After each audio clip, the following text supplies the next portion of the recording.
ओडिशा भाषा साहित्य और संस्कृति विभाग और ओडिशा संगीत नाटक एकाडेमी मिलित श्री जगन्नाथायन कार्यक्रम मिरर थिएटर बेलपाहाड़ झारसुगुड़ा प्रस्तुत सहयोग श्री जगन्नाथायन कार्यक्रम मिरर थिएटर बेलपाहाड़ झारसुगुड़ा प्रस्तुत भक्ति सेतेबेले समस्त नियम आचार और अहंकार को अतिक्रम करे सेतेबेले भगवान स्वयं भक्तों द्वारा को आसती भक्त कर्म पाई सही अमर भक्तिर एक अनुपम नाट्य कथा राजस्थान एक साधारण परिवार रे जन्म नेइथिबा कर्माबाई छोट बेलू श्रीकृष्ण को निज संतान बंधु और परमात्मा रूपे अनुभव करुथिले।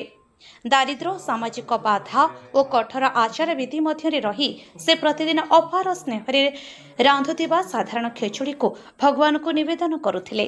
तांको हृदय रे निर्मलता एते गभीर थिला जे श्रीकृष्ण स्वयं सही प्रेम भरा भोग को ग्रहण करिथिले।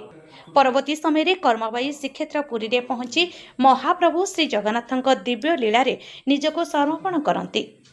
तांको अपार भक्तिर स्मृति स्वरूप आज मध्य श्री जगन्नाथ मंदिर रे कर्मबाई खेचुड़ी नाम रे परिचित। खेचुड़ी को महाप्रभु प्रथम भोग भावे निवेदन करा जाए।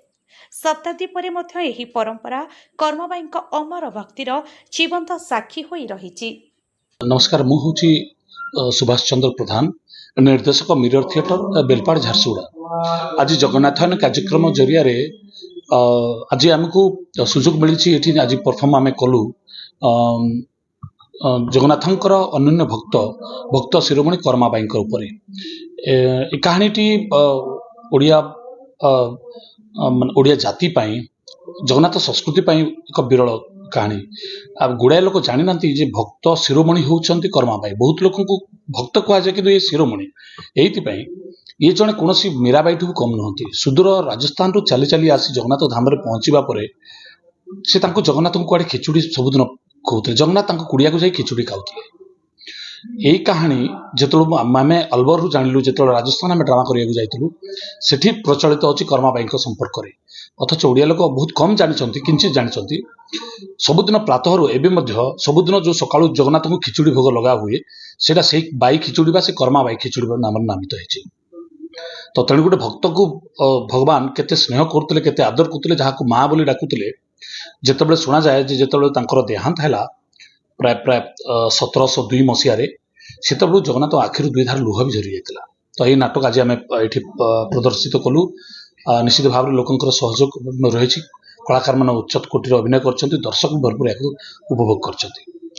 कौन कहबे ए नाटक जो होईची केते दिन लागिला सब रिहर्सल करिया ना एथि भी गुडाए लागि गोटे मास नहले काम नुह किंतु ता पूर्व स्क्रिप्टिंग नाटक जेहेतु निर्भुल भाव करिया पड़ियो।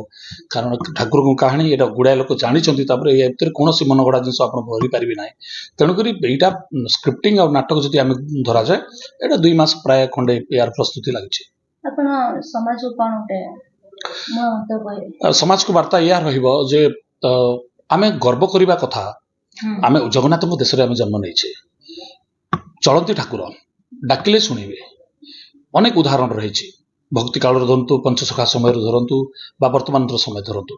तो तेणुक आम वार्ता या जे आम जहाँ भी करुचे आम ठाकुर ऊपर छाड़ीदे भल कम करवा निहाती ठाकुर आम कथा शुणे और सब बेले आम पछरे ओडिया जातिर पछरे सब ठाकुर रही।